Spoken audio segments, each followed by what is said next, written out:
இந்த பெருமை மிக்க வாசவி கல்லூரியினுடைய பெருமையை எனக்கு முன்னாலே அறிக்கை வாசித்த முதல்வர் பொறுப்பில் இருக்கின்றவர் பேரவையின் சார்பாகவும் வாசவி கல்லூரி மாணவர்களின் சார்பாகவும் இந்த மலர் மாலையை பொன்மாலையை அணிவிக்கின்றேன்.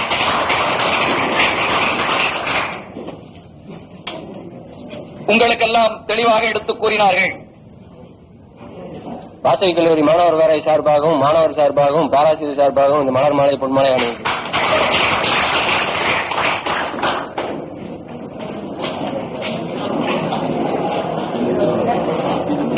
மாணவர்களோடு ஆரம்பிக்கப்பட்ட இந்த கல்லூரி இன்றைக்கு 1200 மாணவர்களை கொண்டதாக இருக்கிறது என்ற பெருமையும் இந்த கல்லூரிக்கு உண்டு.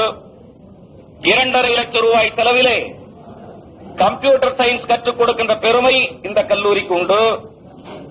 விளையாட்டுத் துறையிலே தமிழகத்திலேயே முன்னணி வீரர்களை பெற்றிருக்கிற பெருமை இந்த கல்லூரிக்கு உண்டு.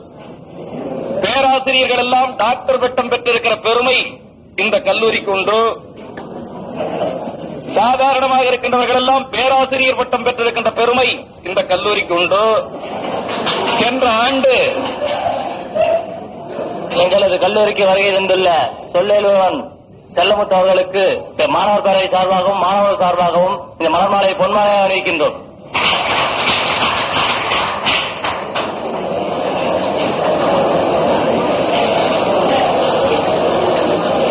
சென்ற ஆண்டு சிறப்பு அழைப்பாளர்களாக அப்துல் ரகுமானிலிருந்து அமைச்சர் முத்துச்சாமி வரை வந்து சென்ற பெருமையும் இந்த கல்லூரிக்கு உண்டு. சுற்றுச்சூழல் பாதுகாப்பிற்காக பல்வேறு இடங்களுக்கு சென்று அதை கற்று வந்த பெருமை இந்த கல்லூரிக்கு உண்டு. தேசிய மாணவர் படையிலே பல கிராமங்களை தத்தெடுத்துக் கொண்டு செயலாற்றிய பெருமை இந்த கல்லூரிக்கு உண்டு. இவைகளெல்லாம் தான் உங்களுக்கு தெரியும். இன்னொரு பெருமை இந்த கல்லூரியிலே பயின்ற மாணவர்களுக்கு உண்டு, அது உங்களுக்கு தெரியாது. அது எனக்கு மட்டும்தான் தெரியும். சொல்லட்டுமா? சொன்னா டெஸ்ட் எல்லாம் உடையக்கூடாது, முதல்லயே உத்தரவாதம் கொடுத்துடணும். என்ன இந்த ஆண்டே விடைபெற்று போற வேகத்தில் டெஸ்ட் உடைச்சு போட்டு போயிட்டீங்கன்னா அது கொஞ்சம் நஷ்டமாகும் அடுத்த ஆண்டு வர்றவங்களுக்கு. இதெல்லாம் சொல்லாத, இதில் எல்லாம் இல்லாத பெருமை ஒன்று வாசவி கல்லூரி மாணவர்களுக்கு உண்டு. கிராமங்களுக்கு நாங்க போறோம் இல்லையா, எங்க இயக்க வேலையா கொடியேற்றுறது கூட்டம் போடுறதுக்கு அப்பெல்லாம் சொல்லுவாங்க, ஐயா பாப்பாத்திக்கு இந்த வருஷம் அம்மணி கல்யாணம் இல்லையா வீட்டுல அப்படின்னு பொண்ணை கேட்டா, எப்படியாச்சும் வாசவி கல்லூரி மாப்பிள்ளை கிடைச்சாத்தான் கல்யாணம் பண்றது.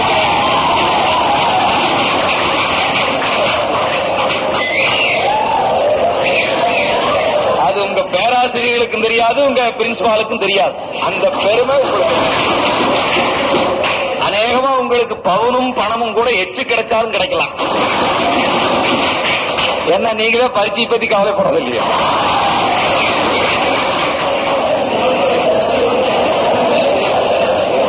அது எனக்கு பிரின்சிபால் சொல்லித்தான் தெரியும். எல்லாத்துக்கும் வேகமா கை கட்ட நீங்க அந்த இடத்துல வந்து கப்சிப் ஆயிட்டீங்களே. அப்ப பரிச்சை என்ன சரியா எழுதல, சரியா படிக்கல, அப்புறம் என்ன அடுத்து என்ன?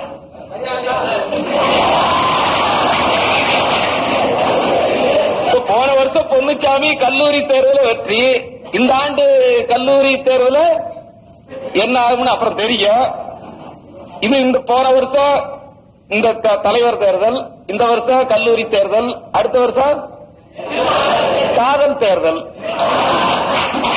அதுல ஜெயிச்ச வேத்தனை வேறு, தோத்த வேத்தனை வேறு, டெபாசிட்டியே விட்ட வேத்தனை வேறு. ஏன்னா கிராமப்புற வாழ்க்கையில காதலிக்கிறதுங்கிறத கூட கடல் நீரை குடிக்கிற மாதிரி கஷ்டம். அதுல அவ்வளவு சிரமம் உண்டு. அது அப்புறம் பார்ப்போம். இவ்வளவு பெருமை படைத்த இந்த கல்லூரிக்கு முதல்வர் பொறுப்பில் இருக்கின்ற மரியாதைக்குரிய வெங்கடாச்சாரி அவர்களே, இந்த விழாவை சிறப்பிக்க வந்திருக்கின்ற பேராசிரியர் பெருமக்களே, இந்த விழாவை ஏற்பாடு செய்திருக்கிற பெருந்தலைவர் பொன்னுச்சாமி அவர்களே, செயலர் வெங்கடேஸ்வரன் அவர்களே, இணைச் செயலாளர் சிவகுமார் அவர்களே, தமிழ் பேரவை செயலாளர் கதிரவன் அவர்களே, இணைச் செயலாளர் பழனிவேல் அவர்களே, மற்றும் இங்கே வந்திருக்கின்ற மாணவ கண்மணிகளே, என்னோடு இயக்கத்திலே மாவட்டத்தினுடைய தலைவராகவும் மாநில நிர்வாகக் குழு உறுப்பினராகவும் செயலாற்றி வருகின்ற பேராசிரியர் NS பழனிசாமி அவர்களே, மற்றும் உங்கள் அத்தனை பேருக்கும் நிறையோர்பூர்வமான நன்றியை உரித்தாக்கி இந்த வாய்ப்பினை நல்கிய அருமை இதயங்களுக்கு என்னுடைய நன்றியை மீண்டும் உரித்தாக்கி உங்களிடையே இன்றைக்கு கலந்து கொள்ள முடியாத ஒரு கால சூழ்நிலை. நான் கடந்த ஒரு வாரமாக சென்னையிலே ஒரு வேலையாக இருந்தேன்.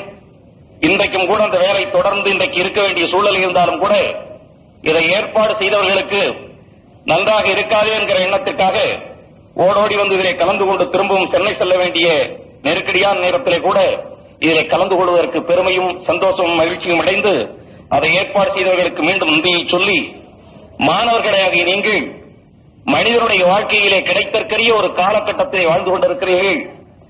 கஷ்டமாக இருந்தாலும் நஷ்டமாக இருந்தாலும் ஏழையாக இருந்தாலும் பணக்காரனாக இருந்தாலும் குடும்பத்தில் எத்தனை தொல்லைகள் வேதனைகள் இருந்தாலும் கூட இந்த கல்லூரியினுடைய காம்பவுண்டுக்குள்ளே அடியெடுத்து வைக்கும் பொழுது அத்தனை கவலைகளையும் மறந்துவிட்டு பயின்று ஏதாவது செய்ய வேண்டும் என்கிற எண்ணத்தோடு வருகின்ற உங்களுக்கு கூட இந்த நாட்டில் இருக்கின்ற அரசியல் அமைப்புகள் ஏதாவது செய்து கொடுக்குமா என்கிற உத்தரவாதம் இருக்கிறதா என்றால் இல்லாத சூழல்கள் தான் ஏற்பட்டிருக்கிறது. உண்மையிலேயே 40 ஆண்டு கால சுதந்திரம் இன்னும் நமக்கு ஒரு வேலை உத்தரவாதத்தையோ கிராமப்புற மக்களுக்கு குடிநீர், நாட்டு மக்களுக்கே கூட குடிநீர் உத்தரவாதத்தையோ கூட கொடுக்க முடியாத சுதந்திரத்தை தான் 40 ஆண்டு காலமாக பெற்றிருக்கிறோம். இதற்கு காரணம் நம்முடைய அரசியல் அமைப்புகள். ஏற்கனவே பழனிசாமி சொன்னதைப் போல நாங்கள் ஒரு தேர்ந்தெடுத்த அரசியல்வாதியாக இல்லாவிட்டாலும் கூட வித்தியாசமான அரசியல்வாதிகளாக கிராமப்புறங்களில் இருந்து கொண்டிருக்கிறோம். ஒரு அரசியல்வாதி கையில் ஒரு கோழி முட்டையை கொடுப்பீர்களே ஆனால் அந்த அரசியல்வாதியினுடைய எண்ணம் உடனடியாக அதை உடைத்து ஆம்லேட்டாகவோ அல்லது ஆப்பாயிலாகவோ அல்லது முட்டை பொரியலாகவோ செய்து சாப்பிட்டு விட வேண்டும் என்கிற எண்ணம் தான் இந்த காலத்து இந்த நாட்டில் இருக்கிற அரசியல்வாதிக்கு தோன்றும். ஆனால் எங்கள் கையிலே அந்த முட்டை கொடுத்தீர்களே ஆனால் மற்ற அரசியல்வாதிகள் அந்த முட்டையை வெளியே இருந்து உடைத்து சாப்பிட்டு விட முடிவு செய்வார்கள். அந்த முட்டையை நாங்கள் உள்ளே இருந்து உடைக்கின்ற வித்தியாசமான அரசியல்வாதிகள். ஒரு முட்டையை உள்ளே இருந்து கூட உடைக்க முடியுமா என்று நீங்கள் நினைத்து பார்க்கலாம். கட்டாயமாக உள்ளே இருந்து உடைக்க முடியும். அது குஞ்சாக வெளிவரும் போது மட்டும் உள்ளே இருந்து உடைத்துக் கொண்டு வரும். ஆக இன்றைய காலகட்டத்தில் வாழ்கின்ற அரசியல்வாதிகள் ஒரு முட்டையை கொடுத்தால் உடைத்து அதோடு அழித்து விட நினைப்பார்கள். நாங்கள் அதை எப்படியாவது ஆக்கி இந்த நாட்டு மக்களுக்கு மென்மேலும் அதை பெருக்க வேண்டும் என்கிற எண்ணத்திலே அந்த கட்சியிலே அந்த நோக்கத்திலே செயல்பட்டு வருகிறோம். அந்த அடிப்படையிலே தான் இன்றைக்கு இருக்கிற அரசியல். ஒரு காலத்தில் அரசியல் லஞ்சம் இருந்தது. எதுக்காக? காரியம் செய்து கொடுப்பதற்காக லஞ்சம் வாங்கினார்கள். ஆனால் இன்றைக்கு கலந்து ஆலோசனை சொல்வதற்கே லஞ்சம். டாக்டர்கிட்ட போறோம், பெரிய டாக்டர் ஒரு ஸ்பெஷலிஸ்ட் சொல்றாங்க, அவர்கிட்ட போய் கலந்து பேசி இந்த வியாதிக்கு என்ன சொல்லுவோம் போய் பேசுறதுக்கு ஒரு பீஸ் கன்சல்டிங் பீஸ். இப்ப அரசியல்வாதி யோசனை சொல்றதுக்கே இந்த காரியத்தை இன்னார்கிட்ட போய் இப்படி பாருங்க யோசனை சொல்றதுக்கே பீஸ் வாங்குற ஒரு கொடுமை இன்னைக்கு நடந்தது. ஆக எதிர்காலத்திலே இதை அனுமதிக்காத இந்த நிலையை மாற்றப் போகின்ற ஒரு அரசியல் அமைப்பை ஏற்படுத்தக்கூடிய வீரர்களாக, சிற்பிகளாக, சிந்தனையாளர்களாக நீங்கள் உருவானால் கட்டாயமாக இந்த நாட்டை கொஞ்சமாவது மாற்ற முடியும். அல்லது இந்த பெரிய நாட்டம் எடுத்து புறையோடி போயிருக்கிற இந்த சமுதாயத்தை கொஞ்சம் அசைக்கின்ற சக்தி பெற்றவர்களாக, மாவீரர்களாக நீங்கள் உருவாக வேண்டும். அந்த சிந்தனையோடு நீங்கள் உருவாக வேண்டும் என்பதுதான் எங்களுடைய பரிவான வேண்டுகோள். அந்த அடிப்படையில் இன்றைக்கு கிராமப்புறங்கள் பொருளாதாரத்திலே ஒருவன் பணக்காரனாக இருக்கலாம், அல்லது பணம் இல்லாமல் இருக்கலாம், ஏழையாக இருக்கலாம். சௌகரியமாக வாழ்கின்றவன் கொஞ்சம் சௌகரியத்தோடு வாழ்க்கையை அனுபவிப்பான், கஷ்டத்தில் இருக்கிறவன் கொஞ்சம் கஷ்டத்தோடு வாழ்க்கையை அனுபவிப்பான். ஆனால் அது மட்டுமல்ல பிரச்சனை. இன்னைக்கு கிராமப்புறங்களில் இருக்கின்ற போட்டி, பொறாமை, அச்சம், அறியாமை, இவர்களை அந்த கிராமப்புற மக்களிடமிருந்து யார் போக்கி அந்த மக்களையும் 21ஆம் நூற்றாண்டுக்கு அழைத்து வருவது? நாம் ஏதோ இந்த நாட்டிலே ஒரு 25% 30% பேரோ படித்து பட்டம் பெற்றிருக்கலாம், அல்லது கல்வி அறிவோடு நாகரீக வளர்ச்சியை புரிந்து கொண்டவர்களாக இருக்கலாம். அந்த நாகரீக எண்ணத்திலே போட்டி பொறாமையற்றவர்களாக கூட இருக்க முடியுமா என்பது சந்தேகம். படித்தவர்கள் மத்தியிலே கூட போட்டி இல்லாமல் இருக்க முடியுதா? பொறாமை இல்லாமல் இருக்க முடியுதா? இப்ப கல்லூரியில் தேர்வு வைக்காம இந்த ஆண்டு 1200 மாணவர்களும் சேர்ந்து பொன்னுச்சாமி தலைவராக வைக்கிறோம் சொல்ல முடியுதா? எல்லாரும் படிச்சிருக்கோம், எல்லாரும் பட்டம் வாங்கிட்டு சொல்ல முடியுதா? காலேஜ் தேர்தல் இப்ப எங்க தேர்தலை விட மோசமா போச்சே. வெளியே நாங்க நடத்துறோம் தேர்தல், பப்ளிக் எலெக்ஷன், அதை விட கல்லூரி தேர்தல் மோசமா நடக்கும் போறதுக்கு நாளுக்கு நாள் எங்க திருப்பூர்ல எல்லாம் அது சொல்ல வெளியே சொல்ல முடியாது. சொன்னா நீங்க நல்லா இருக்கிற பையன்களும் கெட்டு போயிருவீங்க. எனக்கு பயமா இருக்கு. நீங்க நல்லா இருக்கிற மாதிரி தெரியுது எனக்கு. சாயந்தரம் ஆர்கெஸ்ட்ராவில் பார்த்தா தான் தெரியும். ஒவ்வொருத்தரும் 20,000 ரூபாய்க்கு வால் போஸ்ட் அடிக்கிறாங்க கல்லூரி தேர்தலுக்கு. நீங்க கல்லூரி தேர்தலுக்கு ஒரு வரும்படி நயா பைசா ஏதாவது சேர்மனுக்கு பார்த்து போற வேலை, சம்பாதிக்கிற வேலையில ஒண்ணு முடியாது. இங்க அப்படியெல்லாம் 10 பைசா சம்பாதிக்கிறதுக்கு வழி இல்லைங்கிறப்ப 10,000 ரூபாய்க்கு வால் போஸ்ட் அடிச்சு அப்புறம் மேற்கொண்டு தியாகி சமாச்சாரங்கள் அது இது எல்லாமே உண்டு தேர்தல், கல்லூரி தேர்தல். இதெல்லாம் பண்ணி தேர்தல் நடத்தினீங்கன்னா அப்புறம் ஏதாவது காரியம் பண்ணா 5,000 10,000 கிடைக்கும்னா நாங்க என்ன பண்ணி வெளியே அரசியல்வாதி எவ்வளவு பண்ணி தேர்தல் நடத்த முடியும்?